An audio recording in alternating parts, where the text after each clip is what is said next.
श्री गणेशाय नमः। श्री सत्यनारायण भगवान की कथा। सामग्री एवं पूजन विधि।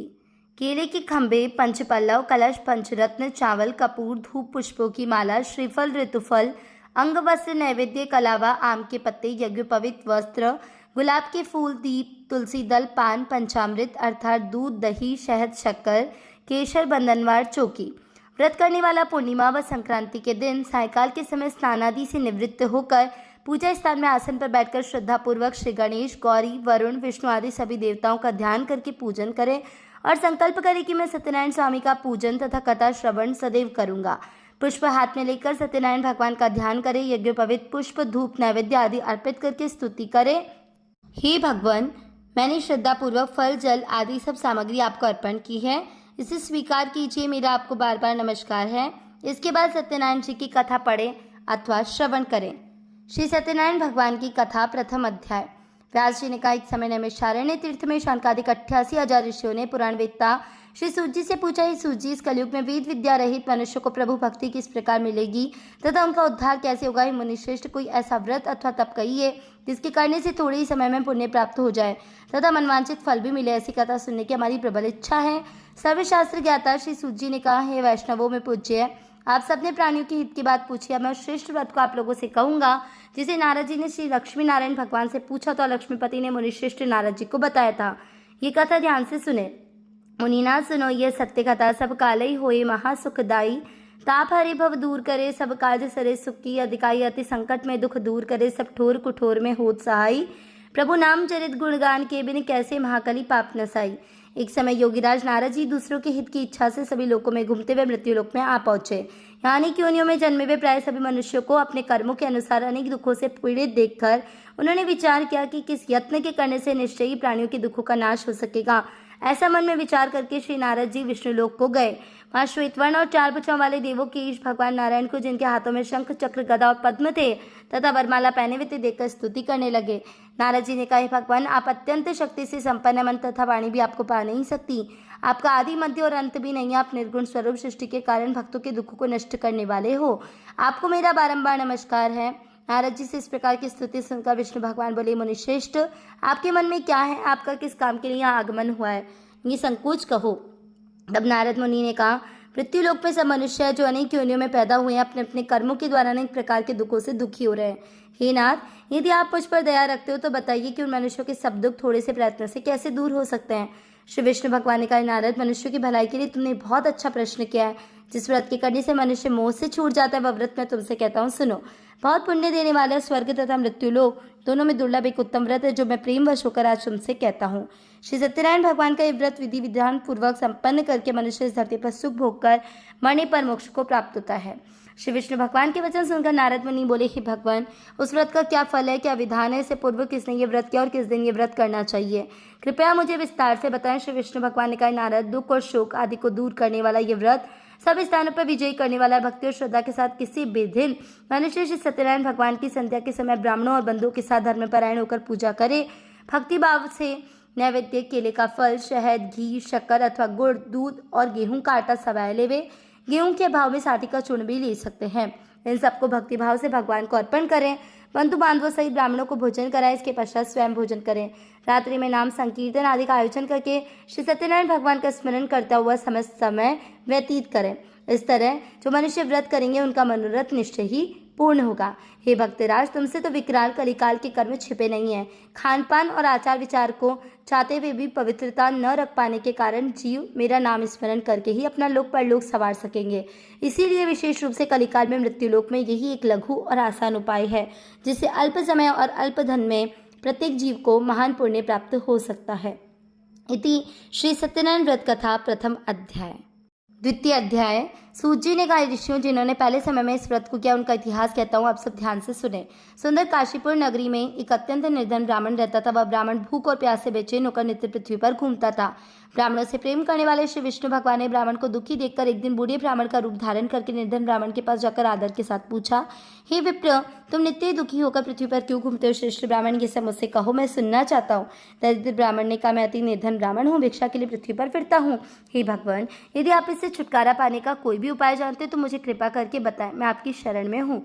वृद्ध ब्राह्मण का रूप धारण किए हुए श्री विष्णु भगवान ने कहा, ब्राह्मण, श्री सत्यनारायण भगवान मनवांछित फल को देने वाले हैं, इसलिए तुम उनका पूजन करो, जिसके करने से मनुष्य सब दुखों से मुक्त हो जाता है। इसी के साथ दरिद्र ब्राह्मण को व्रत का सारा विधान बतलाकर बूढ़े ब्राह्मण का रूप धारण करने वाले श्री सत्यनारायण भगवान अंतर्ध्यान हो गए।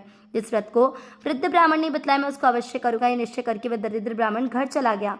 परंतु उस रात्रि उस दरिद्र ब्राह्मण को नींद नहीं आई। अगले दिन वह जल्दी उठा और सत्यनारायण भगवान के व्रत करने का निश्चय करके भिक्षा मांगने के लिए चल दिया।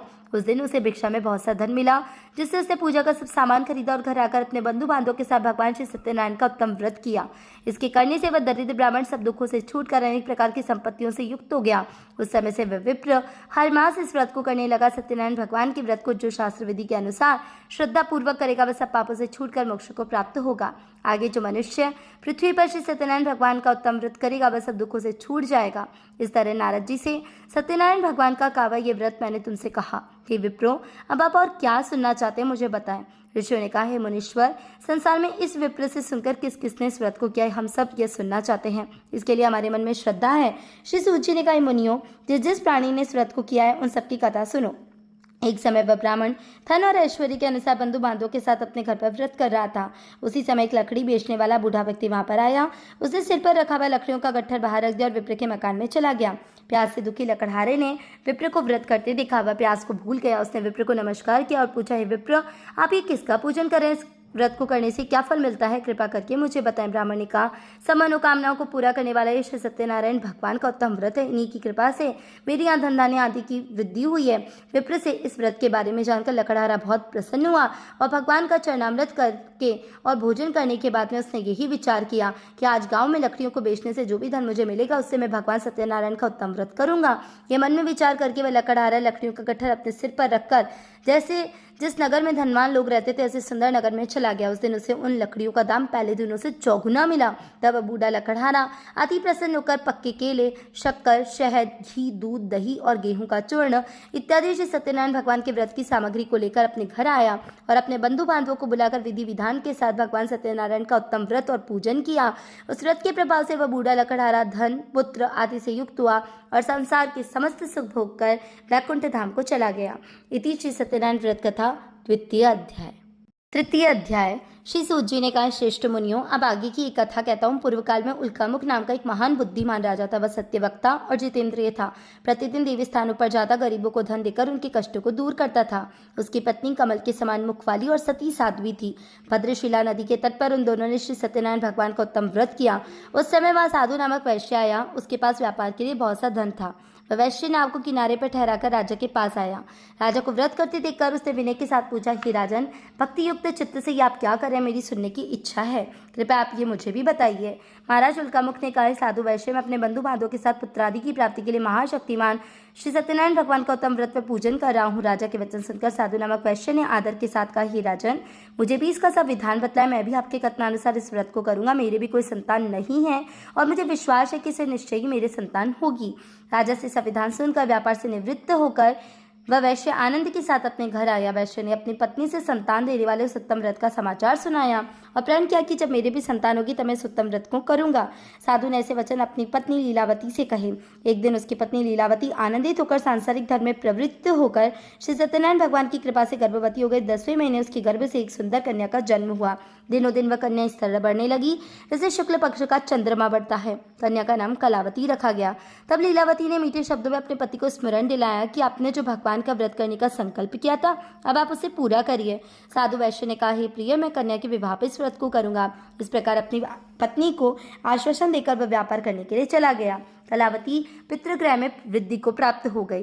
लौटने पर जब साधु ने नगर में सखियों के साथ अपनी पुत्री को खेलते हुए देखा तो दूत को बुलाकर कहा कि अपनी पुत्री के लिए कोई सुयोग्य वर देख कर लाओ। साधु नामक वैश्य की आज्ञा पाकर दूत कंचन नगर पहुंचा और खोजकर और बड़ी देखभाल करके वेश्य की लड़की के लिए एक सुयोग्य वणिक पुत्र को ले आया। उस सुयोग्य लड़के को देखकर साधु नामक वैश्य ने अपने बंधु बांधवों से प्रसन्नचित्त होकर पुत्री का विवाह उसके साथ कर दिया। दुर्भाग्य से वह विवाह के समय भी सत्यनारायण भगवान का उत्तम व्रत करना भूल गया। इस पर श्री भगवान क्रोधित हो गए।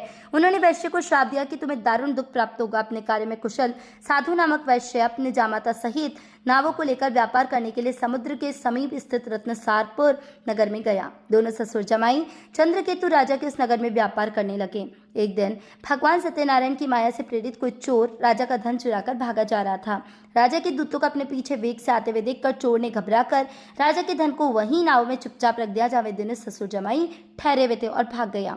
जब दूतों ने साधु वैश्य के पास राजा के धन को रखा देखा तो ससुर और जामाता दोनों को बांधकर ले गए। राजा के समीप ले जाकर बोले, ये 2 चोर हम पकड़ कर लाए हैं, देखकर आज्ञा दे। तब राजा ने बिना उनकी बात सुने ही उन्हें कठिन कारावास में डालने की आज्ञा दे दी। इस प्रकार राजा की आज्ञा से उन्हें कठिन कारावास में डाल दिया गया और उनका धन भी छीन लिया गया। सत्यनारायण भगवान के श्राप के कारण साधु वैश्य की पत्नी लीलावती और पुत्री कलावती भी घर पर बहुत दुखी हुई।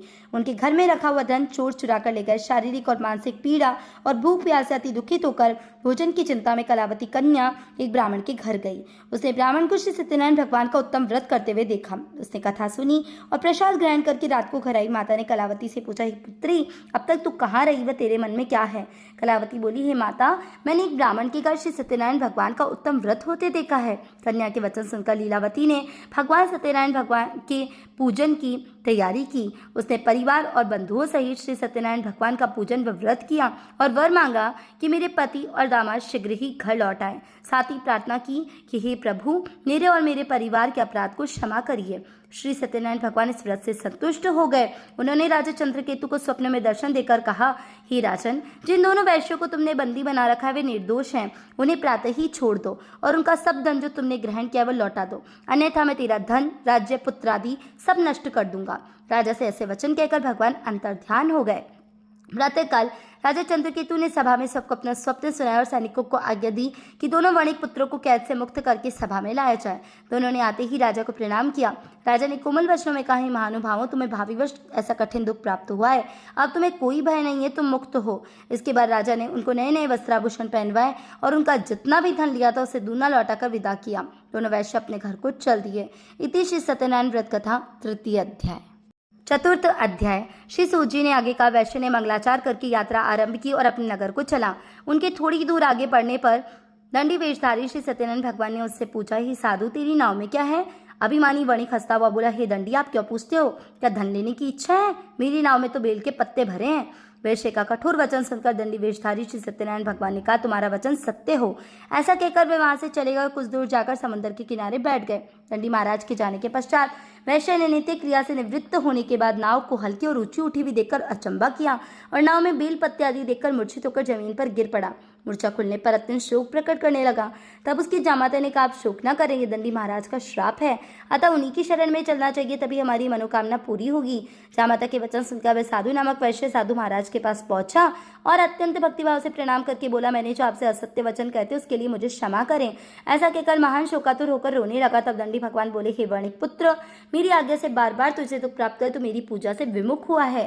साधु नामक वैश्य ने कहा, हे भगवान, आपकी माया से मोहित ब्रह्मा आदि देवता भी आपके रूप को नहीं जान पाते, तो मैं अज्ञानी भला कैसे जान सकता हूँ?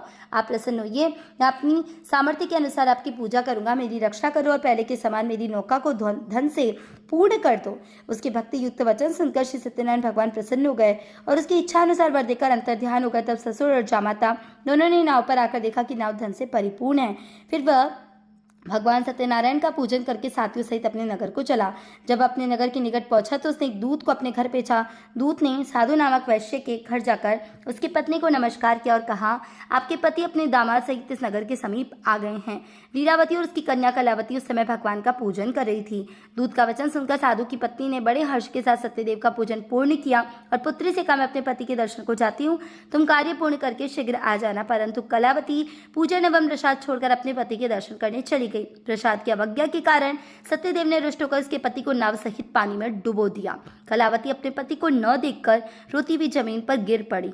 नौका को डूबा हुआ और कन्या को रोती हुई देखकर साधु नामक वैश्य दुखित होकर बोला, हे प्रभु, मुझसे या मेरे परिवार से जो भी भूल हुई है उसे क्षमा करो। उसके दीन युक्त वचन सुनकर सत्यदेव भगवान प्रसन्न हो गए। आकाशवाणी हुई है, वैश्य, तेरी कन्या मेरा प्रसाद छोड़कर आई है, इसलिए इसका पति अदृश्य हुआ है। यदि वह घर जाकर प्रसाद खाकर लौटे तो इसका पति अवश्य मिलेगा। आकाशवाणी सुनकर कलावती ने घर पहुंचकर प्रसाद खाया, फिर आकर अपने पति के दर्शन किए। तत्पश्चात साधु वैश्य ने वहीं बंधु बांधवों सहित सत्यदेव का विधि पूर्वक पूजन किया। वह इस लोक का सुख भोग कर स्वर्ग लोक को चला गया। इति श्री सत्यनारायण व्रत कथा 4 अध्याय। पंचम अध्याय। श्री सूत जी ने आगे कहा, ऋषियों में एक और भी कथा कहता हूँ, सुनो। प्रजापालन में लीन तुंगध्वज नाम का एक महान बुद्धिमान राजा था। उसने भगवान सत्यदेव का प्रसाद त्याग कर बहुत दुख पाया। एक समय राजा वन में वन्य पशुओं को मारकर बड़ के वृक्ष के नीचे आया। वहां उसने ग्वालों को भक्तिभाव से बंधु बांधु सहित श्री सत्यनारायण जी का पूजन करते हुए देखा, परंतु राजा देखकर भी अभिमानवश न तो वहां गया, न ही सत्यदेव भगवान को नमस्कार किया। जब ग्वालों ने भगवान का प्रसाद उसके सामने रखा तो वह प्रसाद त्याग कर अपने सुंदर नगर को चला गया। नगर में पहुंचकर उसने देखा कि उसका सब कुछ नष्ट हो गया है। वह समझ गया कि सब कुछ भगवान सत्यदेव ने ही किया है। तब वह उसी स्थान पर वापस आया और ग्वालों के समीप गया। विधि पूर्वक पूजन करके प्रसाद खाया तो सत्यनारायण भगवान की कृपा से सब कुछ पहले जैसा था वैसा ही हो गया और वह राजा दीर्घकाल तक सुख भोग कर मरने पर स्वर्ग के लोक को चला गया। जो मनुष्य इस परम दुर्लभ व्रत को करेगा, श्री सत्यनारायण भगवान की कृपा से उसे धन धान्य की प्राप्ति होगी, बंदी बंधन से मुक्त होकर निर्भय हो जाता है, संतानहीनों को संतान प्राप्त होती है तथा सब मनोरथ पूर्ण होकर अंत में वह वैकुंठ धाम को जाता है। जिन्होंने पहले इस व्रत को किया, अब उनके दूसरे जन्म की कथा भी सुनिए। शतानंद नामक वृद्ध ब्राह्मण ने यह व्रत किया, जिसने सुदामा के रूप में जन्म लेकर श्री कृष्ण जी की भक्ति करके मोक्ष प्राप्त किया। लकड़हारा भील अगले जन्म में गुह नामक निषाद राजा हुआ, जिसने भगवान राम जी के चरणों की सेवा करके मोक्ष प्राप्त किया। उल्कामुख नाम के महाराज इस व्रत के पुण्य से राजा दशरथ बने और श्री रंगनाथ जी का पूजन करके मृत्यु के बाद वैकुंठ लोक को प्राप्त हुए। साधु नाम के वैश्य ने सत्य प्रतिज्ञ राजा मोरध्वज बनकर अपने पुत्र को आरे से चीर कर मोक्ष प्राप्त किया। वह भी इसी व्रत का फल था। इसी तरह महाराज तुंगध्वज स्वयंभू मनु हुए, जिन्होंने बहुत से लोगों को भगवान की भक्ति में लीन करके मोक्ष प्राप्त किया। इति श्री सत्यनारायण व्रत कथा पंचम अध्याय। जय लक्ष्मी रमणा ओ स्वामी, जय लक्ष्मी रमणा। सत्यनारायण स्वामी, सत्यनारायण स्वामी, जनपातक हरणा। ओम जय लक्ष्मी रमणा। रत्न जड़ित सिंहासन अद्भुत छविराजी, ओ स्वामी अद्भुत छविराजी।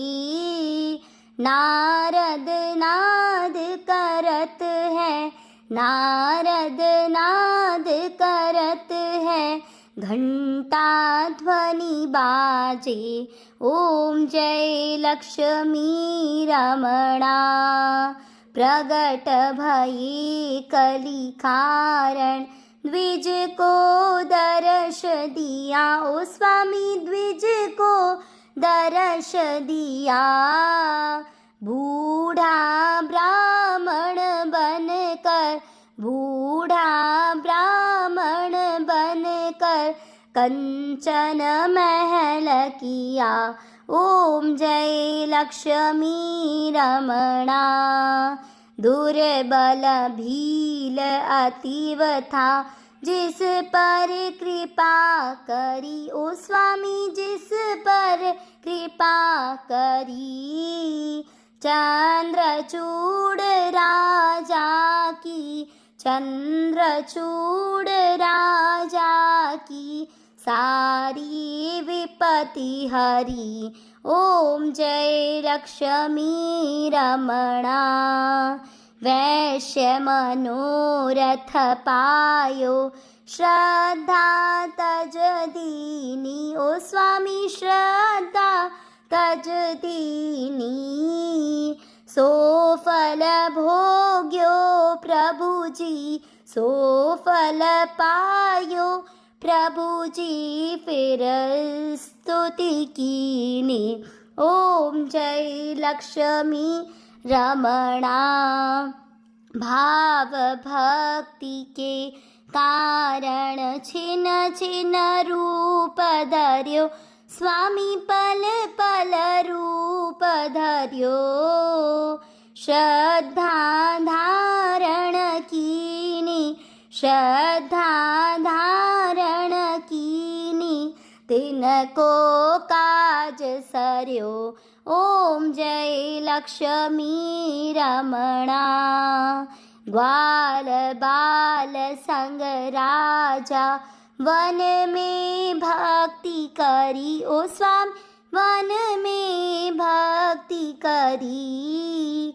मन वांछित फल दीना, मन इच्छा फल दीना, दीन दयाल हरि। ओम जय लक्ष्मी रमणा।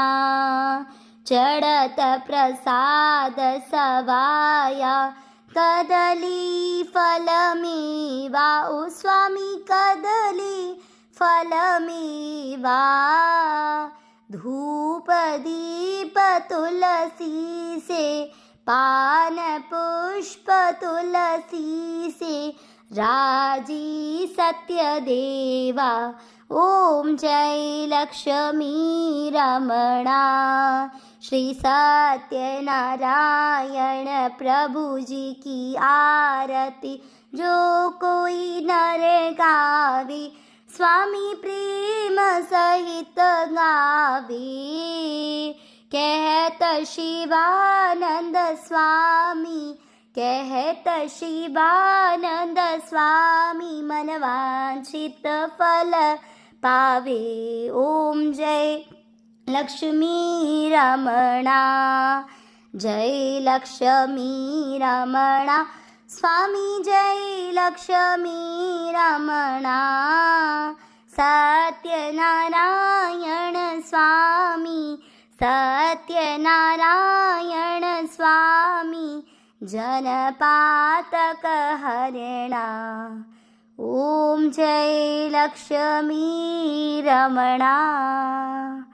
बोलो श्री सत्यनारायण भगवान की जय। नारायण नारायण नारायण नारायण।